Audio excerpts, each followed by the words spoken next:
The Chinese ambassador arrives in Korea.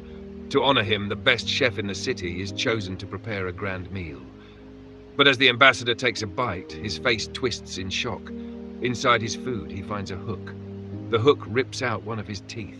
Panic erupts. Security rushes to find the chef, but he has vanished. The next day, police track him to his home. On the door, a strange seal is posted. Beware of dog. They knock. A ferocious barking echoes from inside, but the officers stay calm and knock again. That's when they realize the barking isn't from a dog at all.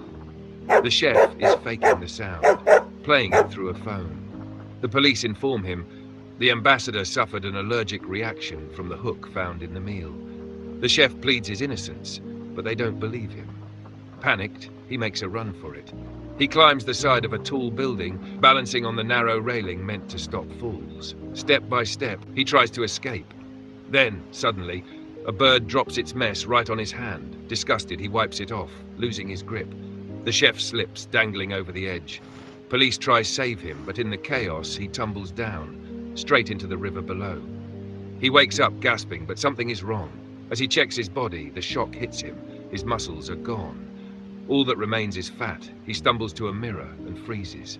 The reflection staring back is not his own, it is the face of a woman. The features feel strangely familiar. At first he thinks he must have seen her on Instagram, but then it hits him. The face belongs to the water goddess, the same being he encountered in the river. She has taken his soul. Quietly, he slips out of the chamber. Outside, rows of maids bow their heads before the door, eyes fixed to the floor. He notices the gaps between them and tries to sneak through, slipping past in silence. But suddenly, one maid steps forward and calls out a name, "Your Majesty." In an instant, the maids lift their heads, chasing after him. He runs through the palace grounds, fear and confusion flooding his mind. Something feels terribly wrong. He feels empty.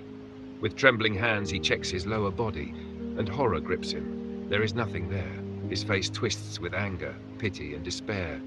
He asks the head maid and demands answers. Who has kidnapped him and performed some cruel surgery to make him impotent? But the maids freeze, eyes wide in shock. They have no idea what he is talking about. Later, he sits at a small table, a maid standing before him. Desperate to know if this is just a dream, he commands, "Tickle me." The maid hesitates, then obeys. As her fingers brush against him, a shiver runs through his body. It's real. This nightmare is real. Panicked, he presses the maid for answers about the past. She bows deeply, begging for mercy. Through tears, she confesses, "It was my fault. I should have been by your side. That night, I left you sleeping in your chamber. I went out to wash your clothes, but when I returned, your body was found in the lake. You were unconscious for 2 days before waking now." His mind races. If the girl had jumped into the water, then that must be what caused their souls to switch. The only way back is to return to the lake. He asks the maids for the river. They guide him silently, moving in line behind him, but doubt gnaws at him. With them so close, he cannot escape. So he asks the head maid to point the way. She raises her hand toward the distance. The moment she does, he bolts forward, sprinting, and he ran towards the lake, stepping onto the stone beside it to leap forward with all his strength. He rose into the air, rejoicing, thinking he had finally found the solution. But mid-air, the truth struck. The lake had been drained. He came crashing down, landing not in water, but into the bottom soil of the lake. Watery loam soil splattered beneath him, clinging to his body. His clothes are smeared with the filth of the dry riverbed. He turns to the maids, furious. "Why didn't you tell me before?" The maids bow their heads, and the truth is revealed. The Grand Queen Dowager had ordered the lake to be drained. The next day, another idea consumes him. If I first fell into a pool, then maybe jumping into another pool will bring me back. Desperate, he throws himself into a wooden pool. But there is no water.